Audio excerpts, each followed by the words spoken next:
ICT corner থেকে সবাইকে উপবৃত্তি সংক্রান্ত একটি ভিডিওতে স্বাগতম জানাচ্ছি।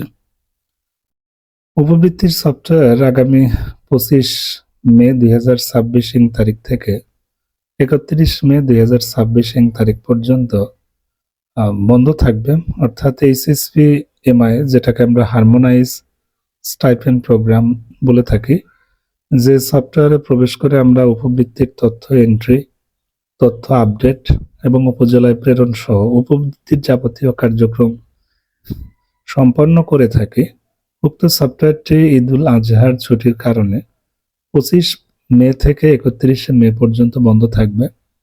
আমরা আশা করছি ঈদের ছুটির পর আবার এইচএসপি এমআই সফটওয়্যারটি তার আগের রূপে ফিরবে। ইতিমধ্যে যারা উপবৃত্তির তথ্যগুলো অনলাইনে এন্ট্রির কাজ সম্পন্ন করেছেন এবং ইতিমধ্যে উপজেলায় প্রেরণ করেছেন, তাদেরকে আন্তরিক ধন্যবাদ।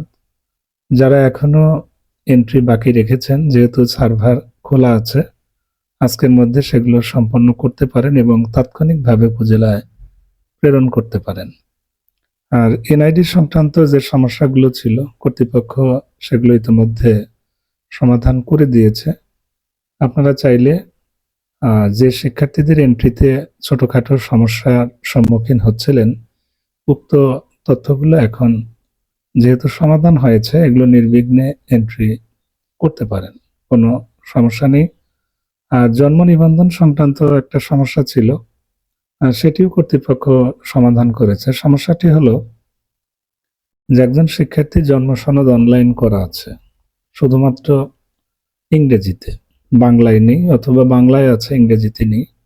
সাধারণত বাংলায় থাকে, ইংরেজিতে থাকে না। সো সেক্ষেত্রে যারা ইউনিয়ন পরিষদ বা সিটি কর্পোরেশন থেকে যারা এগুলো সমাধান করেছেন, বাংলা এবং ইংরেজি উভয়ই যারা অনলাইন করেছেন, তো কিছুদিন আগে দেখছিলাম সেগুলো সঠিক থাকার পরেও ইংরেজি তথ্যটি আসছিল না। সো এখন কিন্তু সেই সমস্যাটির সমাধান করা আছে, যদিও একদম শেষ মুহূর্তে, এবং শিক্ষা প্রতিষ্ঠানের শ্রেণী কার্যক্রম বন্ধ আছে, দাপ্তরিক কাজও বন্ধ আছে। সুতরাং তারপরেও যেহেতু সার্ভার খোলা আছে, যদি হাতের নাগালে মোবাইল বা ল্যাপটপ থাকে, আপনারা চাইলে সেগুলোর সমাধান করতে পারেন এবং সেগুলো আপনারা এডিট করতে পারেন। আর উপজেলায় যদি ইতিমধ্যে সেগুলো পাঠিয়ে থাকেন, তাহলে কোনোভাবেই সেগুলো এডিটের কাজ করতে পারবেন না। তবে উপজেলা থেকে সেগুলো ফেরত নিলে শুধুমাত্র দ্বিতীয় এবং তৃতীয় পৃষ্ঠা কিন্তু আপনারা এডিট করতে পারবেন। এবছর উপবৃত্তির প্রথম পৃষ্ঠা, যেমন রেজিস্ট্রেশন নম্বর এবং অ্যাকাউন্ট সংক্রান্ত কোনো তথ্য সংশোধনের সুযোগ কর্তৃপক্ষ রাখেনি।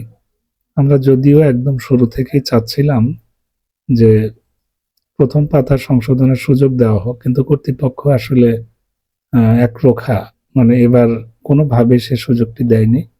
মানুষ মাত্রই ভুল কাজ করতে গেলে দু একটা ত্রুটি বিচ্যুতি বা কারিগরি ত্রুটি থাকতেই পারে। সেক্ষেত্রে প্রথম পৃষ্ঠার তথ্য সংশোধনের সুযোগ দিলে সবচেয়ে ভালো হতো, কিন্তু কর্তৃপক্ষ এখনো দেয়নি, আর দেওয়ার সম্ভাবনা একদমই ক্ষীণ। সুতরাং সেই চিন্তা না করে বাকিদের এন্ট্রি সম্পন্ন করুন এবং সেগুলো তাৎক্ষণিকভাবে উপজেলায় প্রেরণ করুন। আর রিপোর্ট অপশন নিয়ে অনেকে জানতে চাচ্ছিলেন। আসলে রিপোর্ট অপশন থেকে আপনারা রিপোর্ট ডাউনলোড করতে পারবেন না, কিন্তু শিক্ষার্থীর প্রাথমিক তালিকা থেকে এন্ট্রিকৃত শিক্ষার্থীর সকল তথ্য সিলেক্ট করে সেগুলো এমএস ওয়ার্ডে নিয়ে অথবা সিলেক্ট করে সেগুলো আপনারা প্রিন্ট সিলেকশন দিয়ে সেগুলো কিন্তু প্রিন্ট করে উপজেলায় চাহিদা মোতাবেক সেগুলো আপনারা জমা দিতে পারেন। ঠিক আছে, এর আগের ভিডিওতে আমি এই প্রক্রিয়াটি দেখিয়েছি যে রিপোর্ট অপশন ছাড়াও কিভাবে এন্ট্রিকৃত শিক্ষার্থীর রিপোর্ট সুন্দর করে প্রিন্ট করা যায় এবং সেটি উপজেলায় জমা দেওয়া যায়। এই ভিডিওটি কিন্তু দেওয়া আছে, সেটা দেখে নিলে অবশ্যই পারবেন।